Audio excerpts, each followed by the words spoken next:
Hi, ako si Jenny Lee Partisala. Ako po yung may-ari ng KNZ's Chow Pan with Topping. Nag-open po kami simula 2:30 PM hanggang mag-sold out. Ang best seller po namin, chicken fillet, pork chop, tsaka yempo po.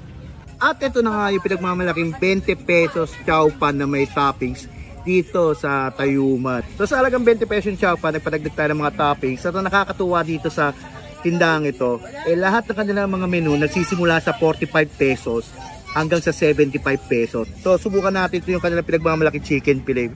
Tapos nagpadagdag lang tayo ng itlog at yung chow pan nila na 20. Dahil nga hindi siya viral pero nagte-trending.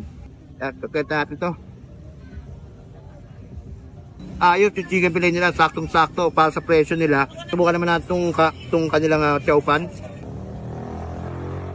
Mga ka-FT, ang una ko napansin dito ay yung lasa. Kahit na mura siya, masasabi mo yung sulit na sulit, lalo nagpadagdag tayo ng itlog. At yung itlog nila, ito yung malata. Ayos. Perfect combination. So yun lang mga ka-FT. Kita-kits sa susunod kong food trip.